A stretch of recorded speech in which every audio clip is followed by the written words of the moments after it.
I think we're okay to start, and thanks everyone for joining us.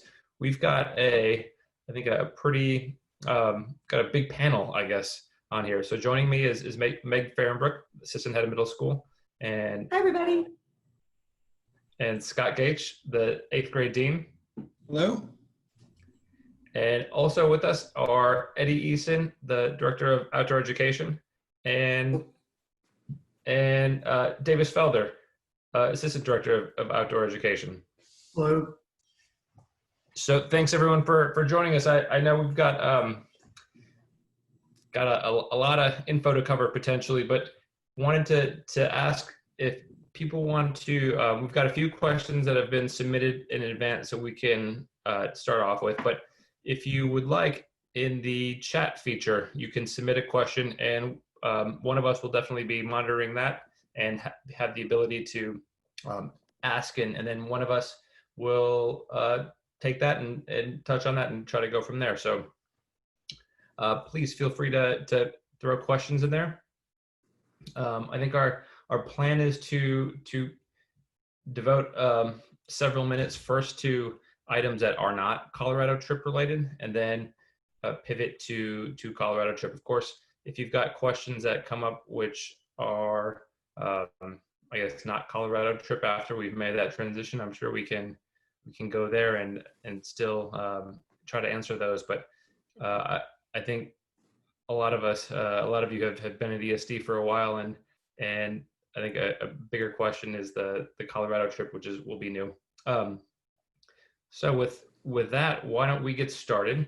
And also just to know, we are recording this, and in a day or two, we will post it into the same middle school moving up page. And so I want to post the address in there in the chat page, so you'll have those of you who just joined will be able to see that again. And that's just got a lot of great links for information. So, why don't we get started, and we'll start with some of the questions that were I guess asked in advance, and just kind of organize these a little bit. But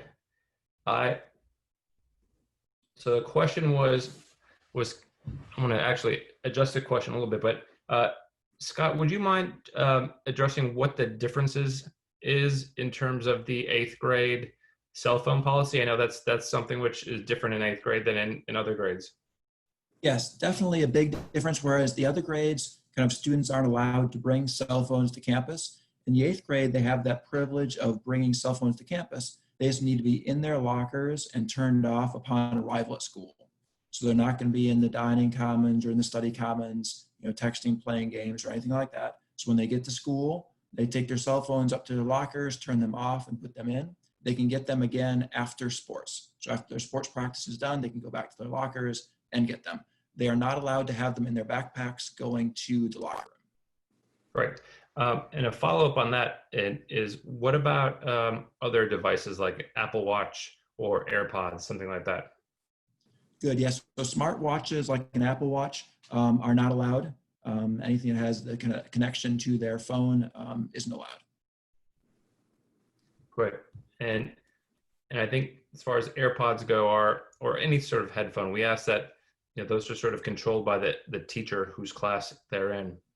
So if some teachers have a class where kids can use headphones at that discretion and with the permission of that teacher, that's fine. But we ask kids not to roam the hallways plugged in either with wireless headphones or wired headphones. So great.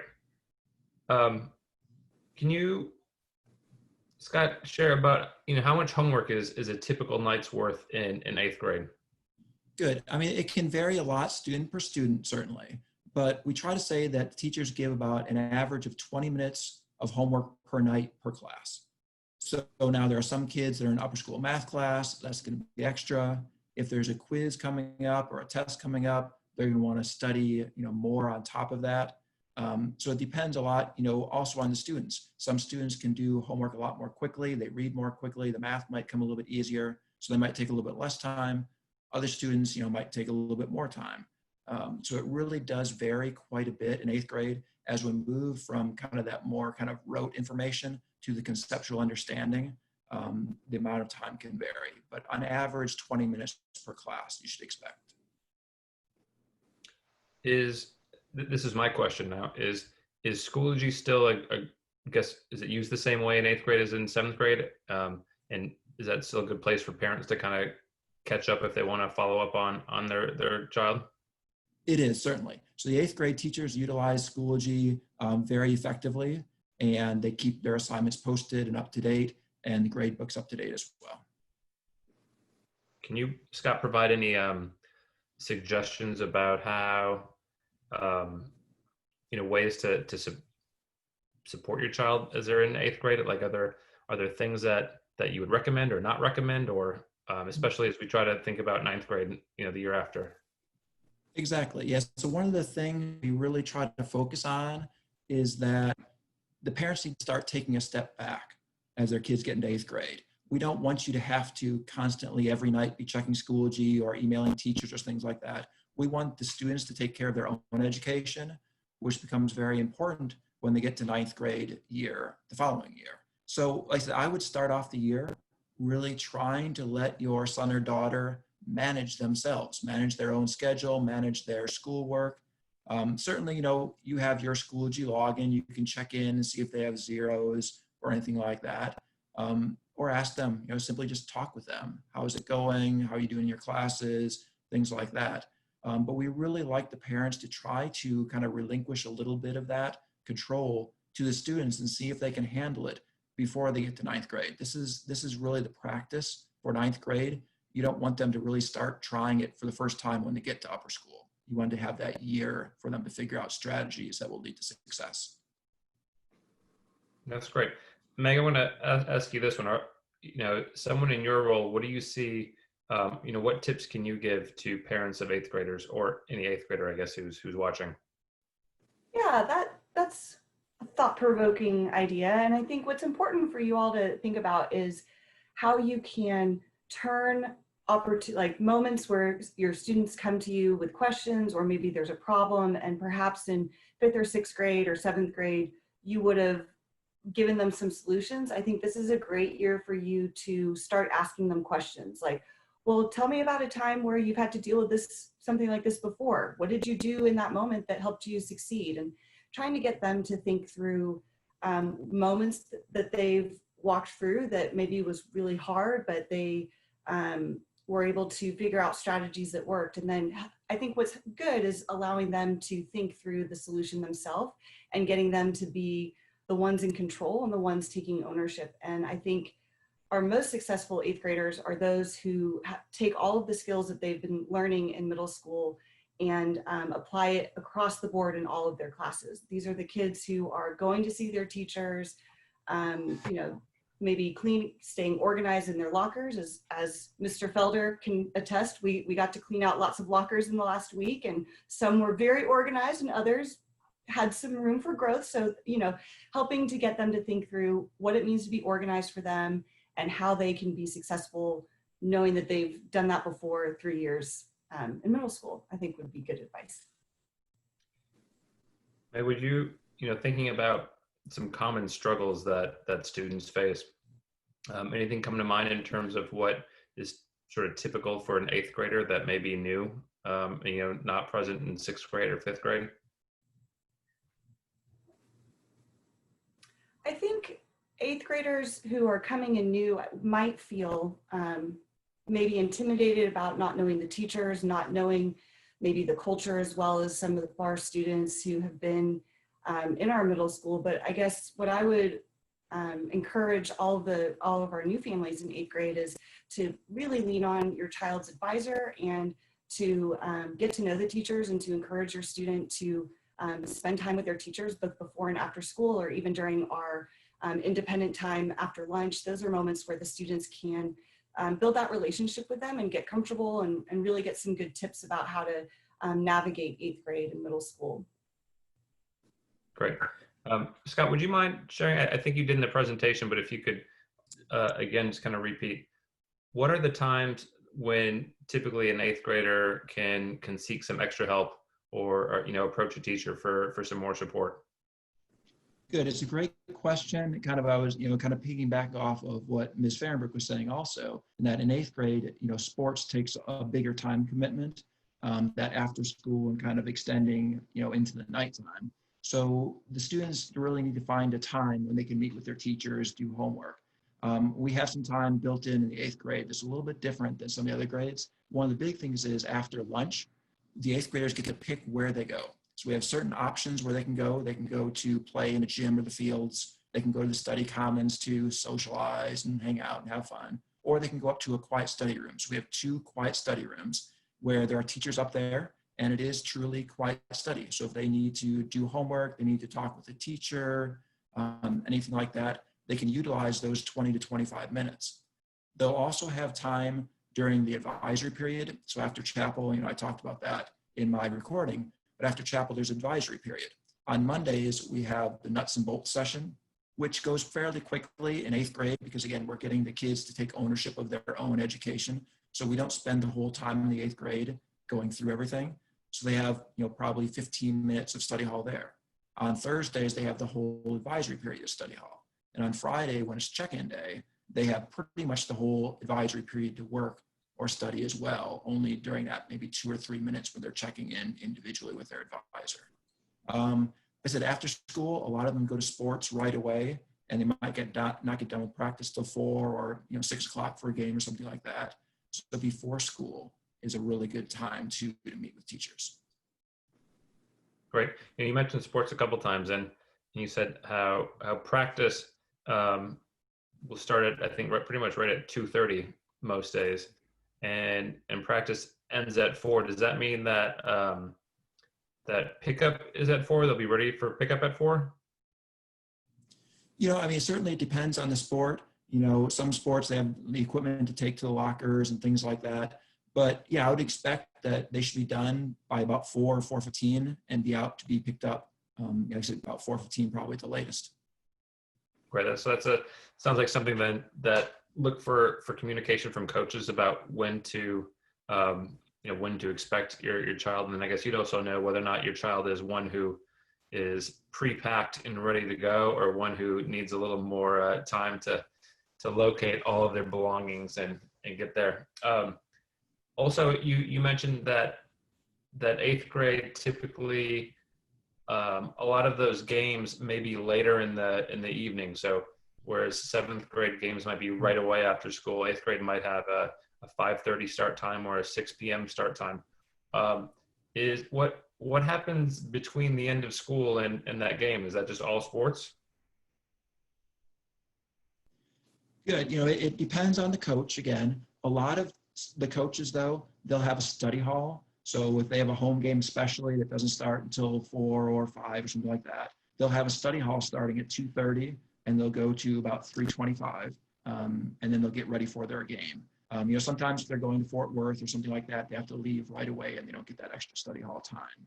But typically it isn't just all sports until the 6 o'clock start and then the game afterwards. Cool.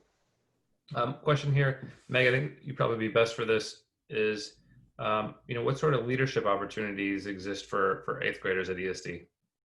That's a great question. We're always looking for new ways to level up our 8th graders, but some of the opportunities that we have are they can run for student council next year. There will be 4 positions open for that for 8th grade. And while they may not be the officers, they do play a leadership role in the council, especially kind of coaching up our 5th and 6th grade student council members. We also have middle school ambassadors, which is at this point just for 8th graders. And we're kind of reworking a couple of those pieces, but we'll be sending information out about that. And there's an application process.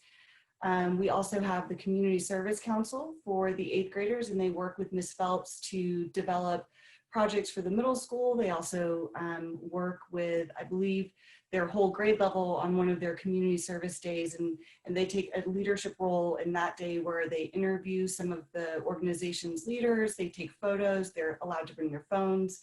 And so it's a real practical moment of leadership for them to get to practice what it means to be a leader. And I'm trying to think, Mr. Gage, am I missing any opportunities? I would add acolyting. to that also. So during our Wednesday Eucharist, kind of only 8th graders are allowed to acolyte, and it is volunteer. No, we don't force anyone to do it. So I think that's a good leadership opportunity too. You know, I had the privilege of joining the 8th graders this year on a field trip. And what was interesting to me is that, you know, half the class went early and then switched. But Mr. Gage, can you share a little bit about what the students did who when they were back at campus? Because I thought that was really interesting in terms of their mock admissions event. Exactly. So he's kind of talking about, so it's connected with the iFly trips. We have an iFly science field trip, which is an amazing field trip. And basically they go in 2 groups to kind of maximize their learning there and kind of less sitting. And for the on-campus part, we bill it kind of as a transition to upper school. So they will hear from a panel of upper school students and on a range of topics, you know, sports, honors classes, clubs, extracurriculars. So they have a panel of maybe, you know, I don't know, 8 to 10 upper school students that they'll talk to. But then kind of the neat part that he was referring to is they will actually have, essentially, it's almost like an admissions interview. Obviously it's not admissions, they're already at ESD, but it kind of gives them a sense of what the new 9th graders are going through to get into ESD. But also is really good for them to ask questions. We don't want to, you know, a lot of times that, you know, you're at the same school since maybe beginners or 1st grade or 5th grade or whatever. And we kind of think that, you know, you already know everything about ESD at upper school. Often that isn't the case. So it gives students a chance to, you know, ask questions from upper school administration, upper school students, and really kind of hear and get their questions answered. It is a great event. We've done that, I think, 3 years now. It's gotten better each year. Yeah, I was impressed when I saw it, and I especially liked hearing from the kids and their reaction to it. I thought it was pretty powerful. Let's see, a couple other questions, Ms. Fahrenbrook. Any, as far as you know, any changes to the uniform next year? No changes to the uniform. So everybody can rest assured that the shoes and the jackets and all that great stuff will still all be usable. And yeah, so no changes. And what about Mr. Chine froze can just a you, little bit. someone asked, hopefully you can hear me now. Mr. Emberg, are there, can you tell us about any information you have on new students for 8th grade next year? Yes, in 8th grade, we have, I don't want to lie with the wrong number, but we are really excited to welcome 6 new students. We've got 4 boys and 2 girls.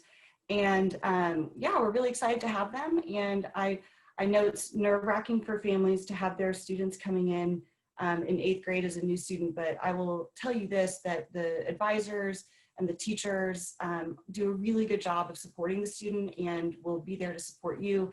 And this group of kids is wonderful coming into 8th grade. So you all are really lucky to be paired with great kids and great families. So do be excited about that. Yeah, so it looks like we have a couple of questions coming in from the chat box. Do you see those, Mr. Chine? I see this. I was going to ask, actually, Mr. Gage, the first one, which was, Scott, can you describe the school supply distribution process in 8th grade? Is it, I'm not sure if you're aware of how it goes in 7th grade, but just a comparison or just explanation would be helpful. Yeah, I'm assuming it's similar to 7th grade. So when we get together on that kind of orientation day, when we meet our advisees for the first time, and we get out, you know, put out locker keys or locker combinations, we also have a box of school supplies, and we'll open them up in our advisor groups, and we'll make sure that all the items are there. And then we give them time to take them home, put names on them, set up their lockers. I think it's fairly similar to 7th grade. Very cool. Meg, I know we continue to use Chromebooks through 8th grade. Um, if there's if a student has an issue with the Chromebook over, I guess current students and returning students are keeping their Chromebooks. If they've got an issue or need a replacement, any guidance on where to go with that?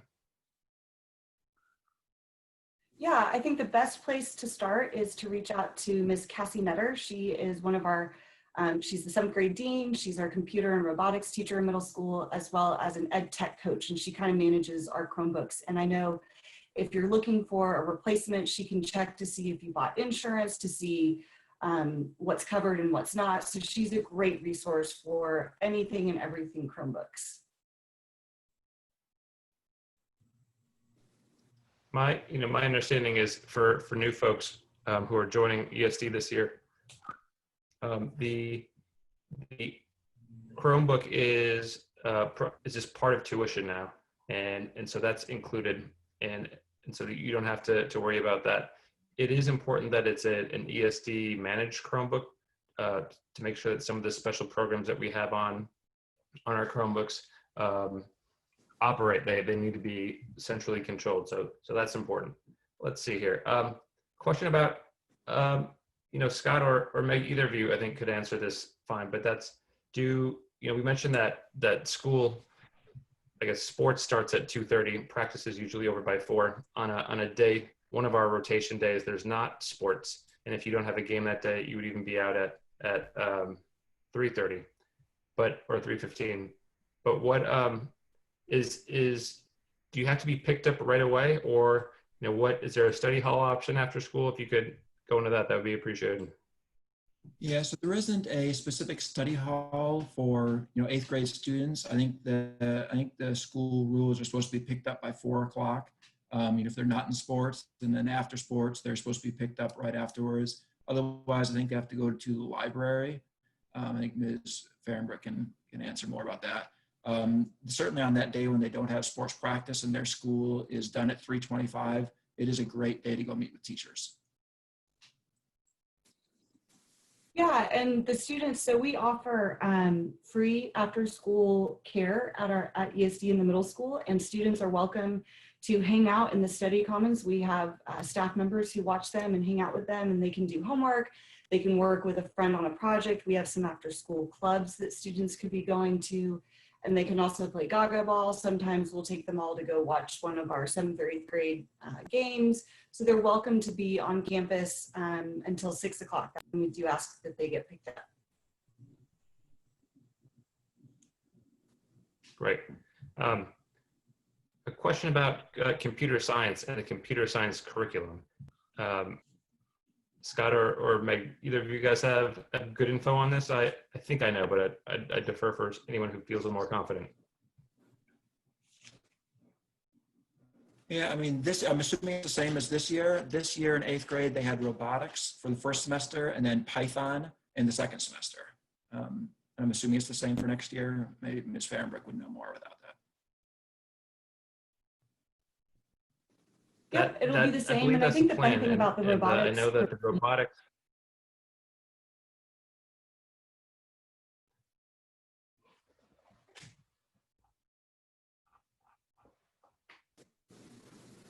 Sorry, it looks like I have a slower connection here. I'm just going to probably say the same thing that Meg was saying, which is that robotics is leading up in preparation to a competition, which is, I think it has a couple different levels depending on how far the team goes.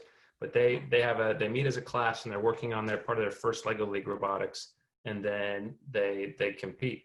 And also something new the last couple of years is they're sort of sponsoring a team at a school in Africa, and so they make videos and try to arrange a couple of video chat calls with them to help them as they move on in their program too. And then Python, if you're not aware, is a programming language which is pretty powerful and robust. We probably start more on the basic side of things, but that's an option to take during as an elective. So you could choose to take a fine art, performing art, or computer class during that time. If there aren't any more questions about non-school trip stuff, I'm gonna pivot to Colorado, and Eddie or Davis, if you wouldn't mind just giving a brief overview of like a brief overview of the trip, and then we can take some questions on that specifically. Maybe the first question is, are we still going to Colorado? Well, the current plan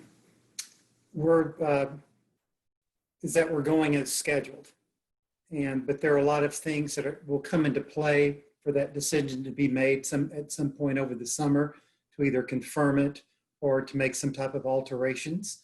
But right now, we're just full mode planning as 100% we're going on time. So the things that we have prepared and the forms that I know we have a link that is going out in the mail either today or tomorrow regarding registration for the trip.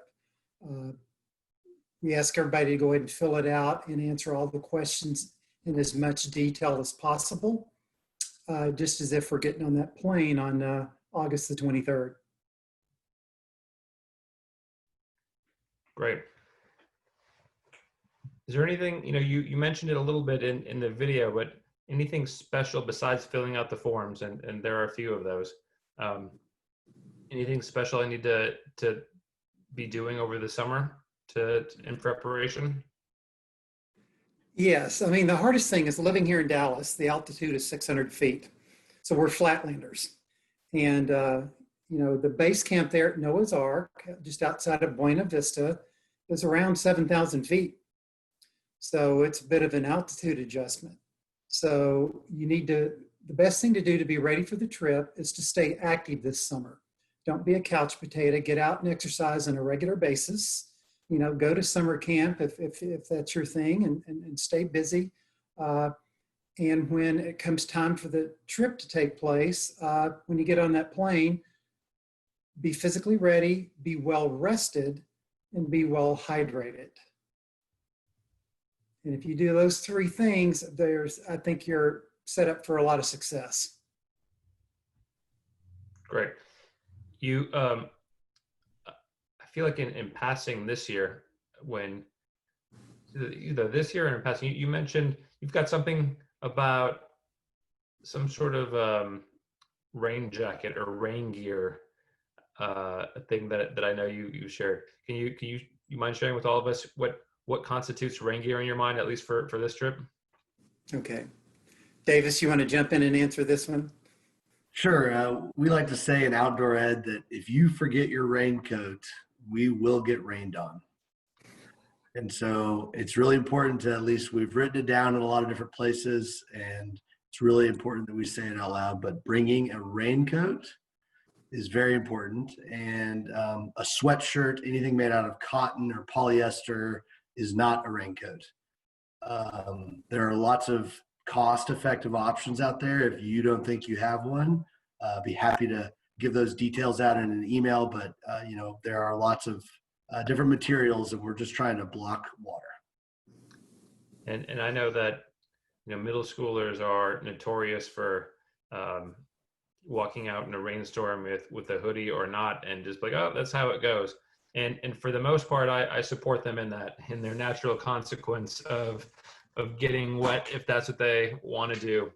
But I know in this situation, when you're out for long periods of time and there aren't opportunities, or it's fewer opportunities to dry stuff out, it is important that for your enjoyment, safety, and the enjoyment of your classmates, that you've kind of got the right supplies, and rain gear is an essential one. I'd also like to add that when packing for this trip, it's important that everybody's involved. I know sometimes we look at a packing list and get it packed and kind of forget what we have, but knowing where the things are that you've packed is important. And when you get out there and the rain starts coming, you kind of know where your things are. So, I'm a little probably overboard on it, but I'll pack something and then unpack it and repack it. I don't think everybody will do that, but knowing where your things are and making sure you have everything on the list would make sure you succeed. And if I translate that to My advice, what could be many middle school scenarios may also be that if you're a parent who often packs for your child, to make sure that he or she is present with you with the packing list, to make sure that they're aware when stuff goes in or that stuff isn't going in. Yes. absolutely. I mean, my advice to the kids is don't rely on your parents to do this for you. You need to be an active participant in this process from the very beginning. And that means that you're responsible for things that are on that equipment list and making sure that they get packed and they do show up on the trip. You know, a couple of old sayings in the wilderness is cotton kills. You know, cotton is really nice. It gets wet, but it takes a while to dry out. And one of the things it does to dry out, it absorbs heat from your body, which isn't always a big deal in Texas in August, but in the high country of Colorado, it can be a big deal. So what I typically avoid is a lot of cotton when I'm going into the backcountry. A lot of quick dry synthetics, those dry fit athletic t-shirts that you get in athletics all the time work wonders out in the wilderness. Another good saying is wool works when wet.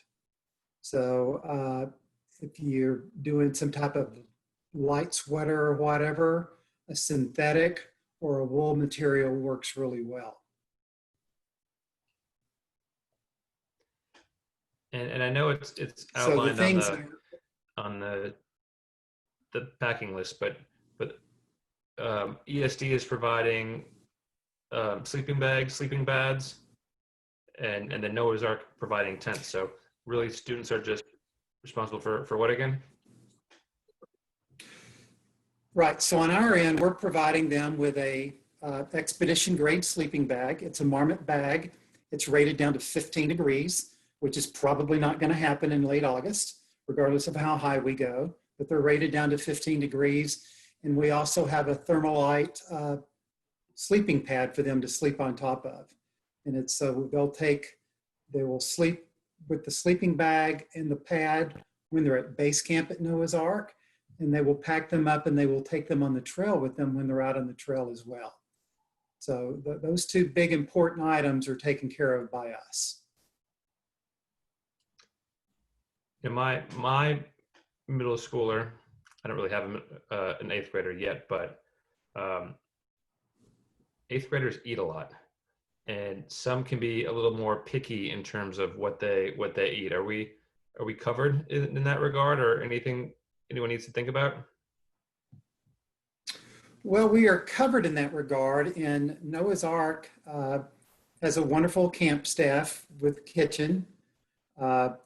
There's a form that's to be completed as part of the packet that involves food allergies, and they will pour over these things, make copious notes, and they'll be ready to serve all allergies. However, there's a difference between an allergy and just being a picky eater. But, you know, we don't go out of our way, you know, just to make sure that somebody has a specific menu that they like. But just come and be prepared to basically eat camp food for a week. You know, we had pizzas, we had lasagnas, there's always a salad option. So whether you're vegan or vegetarian or a meat lover, there's something for you to eat every day. I think after 4 or 5 years, we've had very few complaints about the food on these trips. They're generally really good, and you go to bed very full after very long days. Yeah, I know I had the good fortune of joining you guys for a couple of days this past fall, and I definitely ate well. I want to make we're kind of running out of questions here, so I want to make a last call for people to submit questions, trip related or otherwise, before we wrap things up. Actually, you know, Scott Gates, you've been on this trip not as a quote unquote outdoor education specialist, but as just as an eighth grade dean. Any words of wisdom you can provide folks? I think what Mr. Easton said, and Mr. Feller said about the rain jackets is key. I said, a lot of people think that, water resistant or whatever is good enough, or a hoodie is good enough. It needs to be proper rain gear. And warm clothes. It does get cold. We have these sleeping bags that are rated to 15 degrees, but it gets cold in the morning. You wake up, you're out of that sleeping bag. You need to have some warm clothes to wear until that sun comes up and it gets warm enough. So I would say that, if you're a light sleeper, maybe you need earplugs because you'll be in a tent with somebody else, or in the weatherport or whatever it may be. There's a couple items. Great. Couple questions came in just now. One is, do we know what adults are attending the trip, or perhaps easier is which adults typically attend the trip? Well, typically it's the 8th grade team is on the trip. We supplement the 8th grade advisors with some other coaches on campus. And also, for example, when they go on their backpacking portion of the trip, there will be 1 or 2, depending on the numbers, ESD staff people with them. Most of them will be physically fit and experienced backpackers. And in addition to that, there will be both a male and female staff member from Noah's Ark who do this for a living. And so there's going to be 3, possibly 4 adults per 10 or 12 kids on this trip. So there's going to be plenty of supervision. When they're in base camp, they're going to do some things where they talk about the founding tenets and some of their goals as 8th graders, and some of the things they want to accomplish this year. So we have found that this is an outstanding springboard for them to start off that eighth grade year on the right foot. I'm very impressed with the level of their discussions and the sense of empowerment that they have coming off this trip to step to the forefront and lead the middle school for the next calendar year. Great. Question here about clothing, and I know that they're gone for, I think it's 5 days. And how do they need 5 full days worth of clothing, given that within that there's a separate 3-day backpacking trip? I typically pack 2 sets of clothes. I pack clothes that I'm going to wear in base camp. And then I have clothes that go on the trail with me. And, I don't change clothes a whole lot when I'm on the trail. I'm going to smell, everybody's going to smell, and we're going to shower when we're done and we get back and clean up. We'll maintain really good hygiene and things like that, but I don't overpack because I've got to remember everything that I pack, I have to carry, and it's coming with me. I pack lightweight stuff. I'll use synthetic fleece as opposed to these heavy coats. I dress in layers. This dry fit fabric stuff is very lightweight. I forgo the cotton underwear and go with the synthetic running shorts. Things that if they do get wet, they dry out quickly, and they're very, very lightweight, and they compress and pack easily. So between that and then just my personal hygiene stuff, you'd be surprised what I can do without on a little 3-day trip. I'd add that for the entire trip, you could still overpack by bringing too many changes of clothes. I mean, focusing on warm things, raincoats, outerwear is important. But you don't need a change of clothes for every single day. There'll be a t-shirt that will be given before the trip on the way out, and then a t-shirt when we're there to wear on the way home. And if you were fine with it, you could wear the same pants the entire trip. A pair of dusty blue jeans won't hurt you. Yeah, I think the only thing I may add for parents is to have the conversation with their kids about not needing to have a separate outfit for before lunch and after dinner. That's how I think you can quickly feel like you've gone through all your clothes. and which some kids kind of want to do. But I think we've touched on some good things there. I think that we've wrapped up all the questions. If anyone wants to sneak in any more questions, please do so. I'm just going to go around the panelist group here and ask for any last thoughts. And maybe we'll start with Meg. Meg, any final thoughts either about the trip or 8th grade in general? Yeah, I learned this trick doing the trips that I do to Nepal, and that is to wrap some duct tape around your child's water bottle, or have them wrap the duct tape around the water bottle.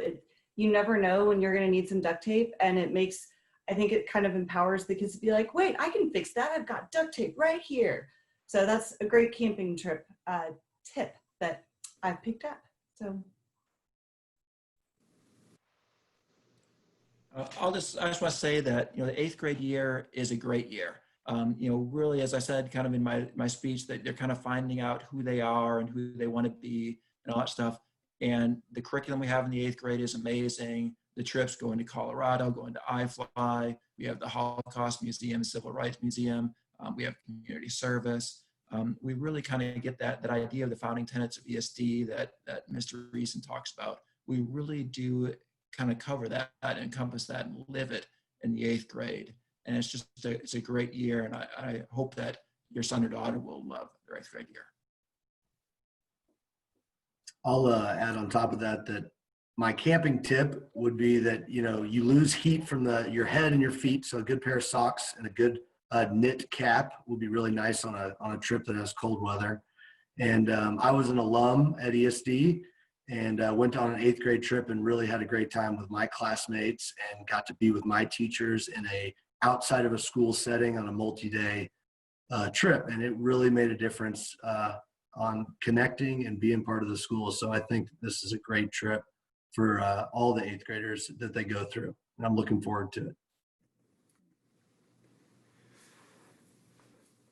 Well, before this trip takes place, we'll actually have a chance, because you'll have your orientation and things before school starts. And we'll have some time before you go on this trip and before Mr. Felder and I head towards Colorado.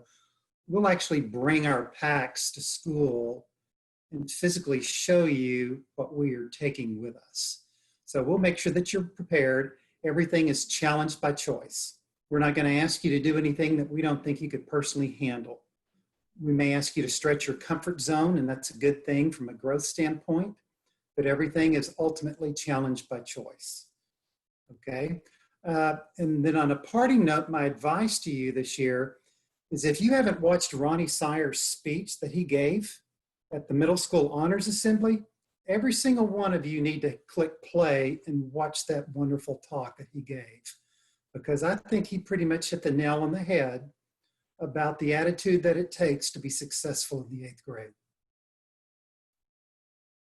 That was a great speech. So the Middle School Honors Assembly, the video is posted on the, I think it's on the Moving Up page. No, I'm sorry, not the Moving Up. It's the Milestone Mondays link. We'll look for that. I've